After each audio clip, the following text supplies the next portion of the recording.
It's your Feel Good Breakfast Show, Expresso, live in S3. Welcome back, and this is a very special installment of, wait for it, the Culinary Hotline Bling! Ting, ting, ting!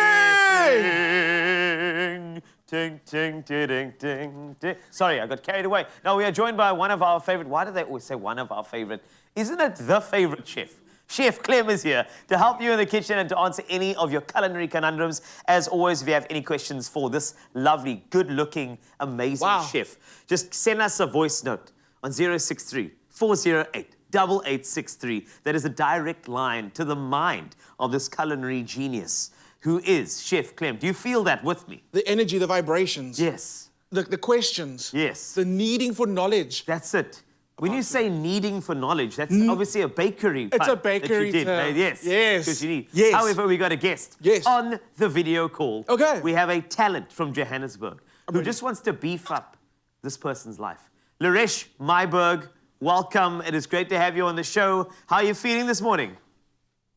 I'm feeling great, guys. Morning, everybody. Lekker, man. This is great. So, Laresh, apparently, rumor has it that you want to beef things up. So what is that question that you have for Chef Clem? Well, I'm a lover of oxtail, and I just want a better way, or should I say a faster way of making oxtail. Based on the fact that we're living in fast times, if I can put it that way. So I'd just like to know, is there a quicker way of preparing a oxtail dish? Woo! Okay. Oxtail in a jiffy. In a jiffy. That's the vibe from Laresh, as you can hear. So, Laresh, I want you to stay on video call because I want you to watch all of this because this man is a magician. So, oxtail, I know from experience, it's like a process where you have to almost like raise a family and then it's done. So, that's how long it takes, okay? So, I'm also interested in this. How do we shrink it down? There is a way to cook oxtail in like a very rapid way. Okay. It does mean you're gonna have to buy a pressure cooker. Yes. Here's the thing, when it comes to winter, my pressure cooker is like doing the most in the kitchen. Okay. It turns a dish that normally takes about 3 hours to cook. That's what I'm saying. Dish you can cook in like an hour. But I mean, if you think about it, it takes 3 hours to cook because if you think about the muscle that actually surrounds the tail. All right. When you see a cow, the tail's never chilling. The tail's always going. It does that thing. It's like whoa. swatting flies. Yes, exactly. Doing its thing, yeah. So that muscle becomes really dark, really worked, really tough. And the only thing that can break that down is time. So if you don't have a pressure cooker, I'm going to see if it comes. I've got a few little suggestions how we can do this. So my solution is to invest in a cast iron pot. Oh, cast iron. Yeah, and I know people are like, but it's so expensive. But here's the thing, right? You're going to buy it, and you're going to give it to Carl Wasty Jr. Yes, because it's going to be seasoned all the way through the generations, right? Exactly. You're going to be like, oh, this is my my grandfather. He cooked their first oxtail in here. And then the next generation is going to feel that way as well. Okay. So, I hope you're following, Naresh. I hope you're like focusing because we want you to get a cast iron pot first and foremost. Right, exactly. Going in, are we have normal brown onion? I've browned off the oxtail because there's a lot of flavor you get from browning off the meat, okay? I'm going to go with onions. So the reason cast iron works is because of the weight and the way it conducts heat. So the cast iron itself holds heat really well. Great. But then what you do is you put a heavy lid on top of that. It kind of like, think about the pressure and the additional weight on there that keeps that steam circulating. So it's going to actually reduce your cooking time. So think about that one. Onions go in. And then another thing about cast iron, because of the thickness of the meat, it takes a little longer to preheat your pot. Okay. But preheat your pot. It's important. It really is. Salt goes in, salt and pepper goes in, onions go in. All the little yucky brown bits from the bottom that's not yucky. That's like serious flavor. Ready to be deglazed, isn't it? When people brown their meat and then they stop cooking and they go clean the pot. Why? And then they come back into the onions. Don't do that. No. You want the dark stuff that's at the bottom of there. You want all that to come up. To that, we're going to add herbs, okay? Rosemary and bay leaves. The easiest, simplest way to add flavor to food is use herbs. And no calories. So hoy the herbs in there. Hoy the herbs. Absolutely. And no. So you're saying more herbs, less curb. Yes. Thank you. Yes, yes. Thank you. And in case of South Africa, if you didn't know, the theme for today's hotline is going to be beef. And it was inspired because a lot of comments and just like little whispers around the studio about this beefy bison over here. I'm not talking about. Carl Wasty is looking so swole. What you're talking about. Look at this. Anyway, I just wanted to say that I'm very happy to be here. I just want to say that what you guys need to do is just have a bit more beef in your diet. I mean, if you're not going to do oxtail, it's going to be a fail. Wow. The only steak you don't eat is a mistake. That's correct. Right, eh? That's right. With everything else, I, yeah, if it walks, I chow it. Anyway, right, so... so, okay, we've browned. We're going in, and the mirepoix is in there, a.k.a. celery, Carrots, onion, onion. carrot. If you have butternut, just chuck it in. If you got like any zucchini, just put it in. Okay. This pot will not say no to any vegetable. Just keep on adding it to it. Okay. So, tomato paste, Worcester sauce. Laresh, so obviously we'd love to do this entire recipe, but we're going to be here for an hour. So what I would like to tell you is that I want you to know that we knew you were coming through. Expressoshow.com. So what we're going to do is we're going to put all of the ingredients as well as the method over there for you. We're going to take you through it. But I think just to give you a little recap, make sure that you get that cast iron pot preheated. If you're going to do the browning, make sure you keep that browned, sort of the bottom of it, so you can make sure that the flavor goes through, especially when you add in the mirepoix and the onions and the celery and the carrots. But it's going to be quick, easy. And how are we looking in terms of time? Right, so it's going to go for about an hour, 45 minutes. Hour 45. With the cast iron. I like chucking in the oven. Look how beautiful it looks. Serve that with garlic bread. Take a peek. There we Serve go. that Garlic with bread is there. Garlic bread. It's hot. I love it. It's hot. I love it. It's hot. Garlic bread. Gremolata. Carl, it's hot. Yes, it's hot. That's right. all you need. That's all you need. Done and dusted. Sorted. All right, go get yourself a recipe and come back with another edition. In fact, part 2 of the Culinary Hotline Bling. Ching, ching, ching. And I think... Woo. It's my feel-good breakfast show. Right, it is another edition, a part 2 of the Culinary Hotline Bling. Ching, ching, ching. All right, now the thing is, I want you to get involved. If you've got any questions, 063-408-8863. We are privileged and pleasured to welcome somebody absolutely incredible. This particular person has decided to jump in with a conundrum. We're all about beef today. As you can see, Chana, all about that beef. And if you want to get your hands on any of the recipes that Chef Clem shows you today, go to expressoshow.com. We'd like to welcome Rose de Roubaix. Merci. Bonjour, Rose. Welcome. Hello. Morning, Chef Clem. Morning, Carl. And the beautiful Expresso team who make a terrific start to our day. Oh, Rose, you see, this is why we wanted you here. You are fantastic. Rose, what is your question to Chef Clem? Okay, so Chef Clem, I love potatoes in any form, but mostly mashed potatoes. So sometimes one just feels like a bowl of mashed potato and a gravy, but you haven't made any meat. So how do you make a tasty gravy with no meat juices? Rose, you took the words out of my mouth. Okay, because that sounds like exactly what you need in life. Sometimes you don't have the time to break down the meat for ages and then get a gravy. You just want to pour something over the mash and make it lekker. I get you, Rose. I understand. Help. What's the... Sorry. I'm that naughty kid at the back of the class. Yes. What did Rose ask? Okay, so now my boy. Yes. Rose asked. Yes. Okay, if you don't want to make all the meat stuff, but you want the gravy, how do you get to the gravy fast so that you don't need to do the meat stuff and you're like a quick, sort of gravy hack? That's all. Okay, so here's the thing. When it comes to gravy, there is no shortcut. The only shortcut for gravy is buying either the ready-made gravies or the powdered gravies. Gravies, they take a very long time to make. But what I like doing is there's a certain hack that I have. When I make a few dishes, one of them being this dish right here, I get so much stock that's coming out of that dish that I've got demi-glaze and I've got stock in the fridge that'll keep for such a long time. All right. So whenever I've got mash and I just want like a little bit of gravy over the mash, it's as simple as just reheating it. So can I show you how I make it? Yes, please. Right, it starts off with short rib. Why they call it short? It's ginormous. I don't know. How fast? Okay, so I've got my short rib, and what I did was I seasoned it as far in advance as I can. And I'm being serious. If you want to season this 3 days before the time, season it 3 days before the time. The salt on the outside breaks down the fibers, it cures the meat. But it ends up being so juicy and so delicious and so tender, it actually gives you more value for money by just seasoning your meat. Short rib in there, and you want... And, you know, people are scared of short rib. You know, I think it's because it takes a while to break down, but there's so much flavor in short rib. It could be the ultimate starter to stocks and stews, and of course gravies too. And Rose, when you buy your short rib, get either the long rib bone or the chunks like we have. But the most important thing, it must have the bone in. A lot of the flavor comes from the bone. So we're browning it off really, really well. Then what you're going to do is get your mirepoix from earlier, your carrots, your carrots, celery, and onions. I don't know, there's just magic about it. It's the savoriness of onion, the almost like earthy notes you get from celery, and then carrots, we know, just give you that rounded sweetness. And like, It just, Balance. you can't say it's carrot, you can't say it's onions, you can't say it's celery. Together, they create like a little symphony of flavor on their own. So that goes in there next, okay? Then what you're gonna do is, we're gonna top it up. We're gonna braise, and we don't do a lot of braising on the show because braising takes a long time. So what you're gonna do is you're gonna take all your meat, and you're gonna just add it to a roasting dish, okay?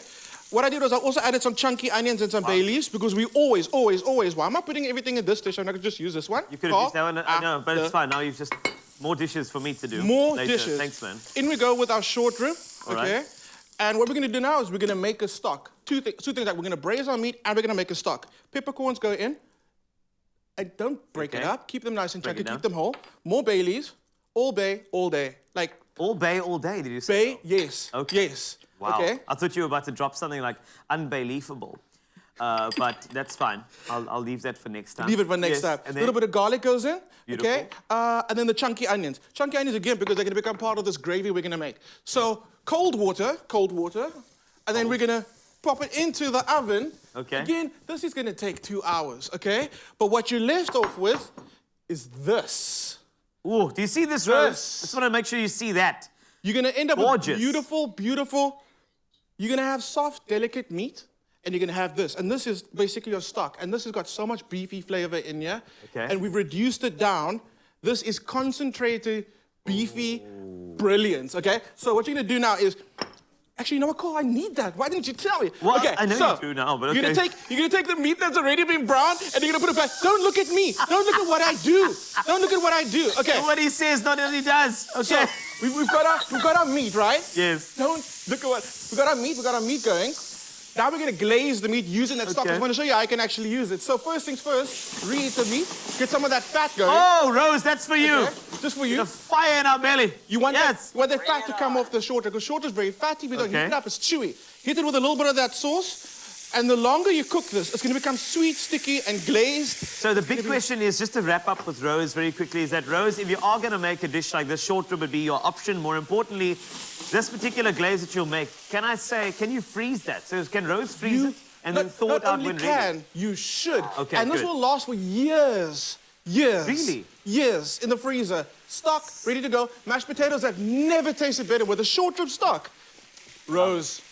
Rose, thank you so much. You definitely rose to the occasion today, but we love you, part of our family here at Expresso. Thanks a lot for your support, and we hope that that little hack helped you create the gravy for the ultimate mashed potatoes. We can't wait to see, so post that up or send us a WhatsApp on 063408863. If you have any questions, send that through, and of course, get the recipe. That's for you, Rose, and of course, everybody else on expressoshow.com. Lekker, man. I know. It's my feel-good breakfast show.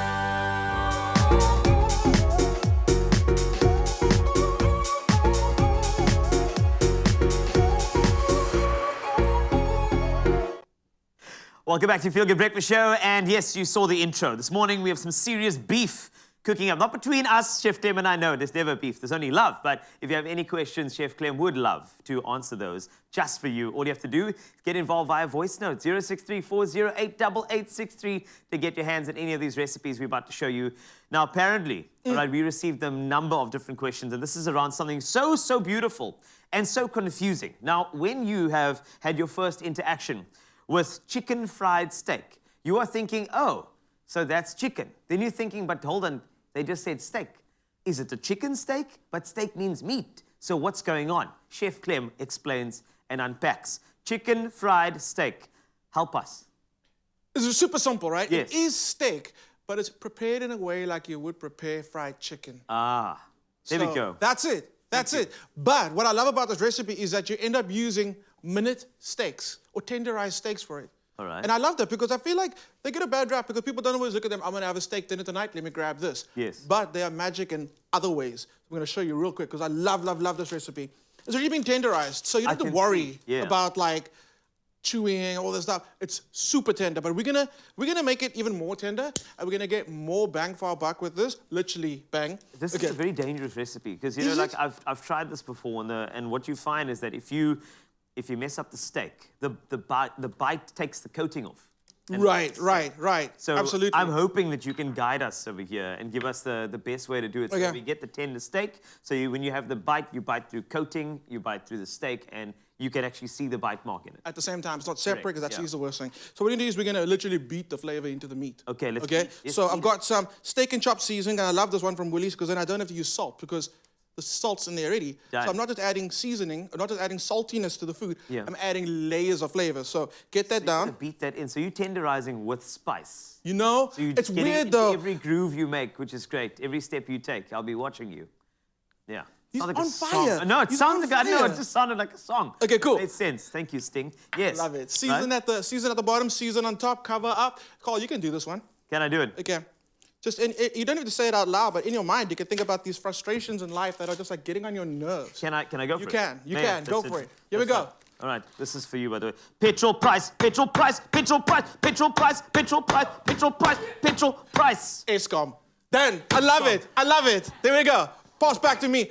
Thank Hand you. it over. Tag me in. Just joking. Hold on, No, I just blacked out. What happened? No, it's fine. It's okay. Okay, Everything's okay, okay. I'm Everything's okay. okay. So what you're gonna do is, and you can be very vigorous with it. It's totally fine. It's okay. It's not gonna break. So the longer you actually do this, the more you're gonna spread the meat out. I'm shouting now because I know you can't hear me, but this is what all you gotta do. Okay, and you can take it quite far. You can actually spread this thing out like crazy, like surface area. So take your time. Okay. And again, like I said, you can turn one of these steaks into a steak that's big enough to feed 2 people. And I love that hack. I love that hack. Okay, so once you've I'm loving the spice that you added to you know your sort of cling wrap, because what happens is that now you peel that off and you've literally got properly spiced meat. You don't have to wait for it. You have to roll it around. It's all in. It's all in there. Which is so cool. When you tenderize those, Yeah. you'll use the same plastic again. Don't be tearing off more sheets of plastic. Just use that. You're Great. perfectly fine with it. So, the thing about chicken fried steak is you got to season every single layer, everywhere you go. All right. So what I've got a little bit of, you can't see it now, but I got a little hot sauce in the egg, and I've just like kind of like beaten it a little bit.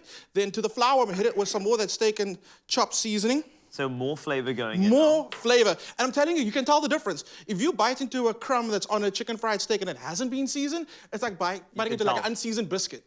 It's But, not good. but even the meat itself, if your meat hasn't been seasoned properly and you bite into that and the coating's well seasoned, you can actually taste. Because as you get chewing, suddenly the seasoning kind of like dissipates because you're chewing the meat. Exactly. So that's not the best idea. Look how beautiful. And I feel like the beating also helped coat, like the coating process, because now all the natural sort of fats that you've beaten out are like coming to the surface. Exactly. And it's making it pliable, which is gorgeous. There we go. All right. Into the dry first, and that's Dry gonna create first. dry first. That's gonna create that bit of like adhesive for the I nearly said baby chicken, for the egg to stick onto it. Okay, and then you flip it over, and at this point you really want to make sure you get like the egg on every little bit of the steak. Get some of that excess off, but not too much. You know what happens if you keep some of that egg on there and you put it in the flour? It creates these little knobbly floury bits, but it's been seasoned, so it's so good. It's so delicious. And we're going back in. Back in, Double back in. dredge, baby. Let's So go. what you're gonna do now is turn it over, and you just a little sprinkle over the top. What I always do, anytime you bread anything, Yes. anything, you let it sit for 5 minutes. What happens is the moisture that we've got in the egg and the moisture from the steak gets okay. absorbed by the flour, and that forms that solid crust. Then, when you fry it, it all sticks together as one. So keep in mind, Great. at home, I want you to let this rest for 5 minutes while you preheat your oil. To check your oil, to do a little over the you see the way the flour just dances over the oil? Yes. You're good. It's not screaming at you, because you don't want to be putting it into the pan while it's screaming at you. Get that down. So we've got beating, we've got dancing. I feel like it actually is a dance. It is a dance. And then once we've done that, we've cooked that down. Of course, we just wait until it's beautiful and crisp on either side, and then you serve with your choices. You're done. It's so quick. What I also do is when I'm making a lot of this for the family, I keep them warm in the oven, and then serve it up with Woolies frozen mashed potatoes. Don't be making mashed potatoes during the week. Use the Exactly. frozen one. And then the Exactly. Woolies fresh mushroom sauce. Oh, stop it. Okay, whoa. Now we just got to it. That's very sexy. Can I just say, look at the food. Okay, so we made the oxtail stew. Yeah, wrap it okay? up for us, yes. We got the short rib, the sweet sticky short rib on Great. rice. We got the chicken fried steak on mash with the mushrooms. I'm telling you, this is one of the most delicious hotlines we've had in a very long time. I'm salivating, and if you want to get any of these recipes and you want to forget about anything, including the petrol price or load shedding, I suggest you try these recipes and make sure that your family is escaped and enjoying the food that you've made in your particular home. So thank you so much, Chef Clem. Thank you. You've been amazing. No, you you really are just- Yes, we'll be back with another edition of Culinary Hotline Bling. Ding, ding, ding. Very soon. Stick around to Feel Good Breakfast Show.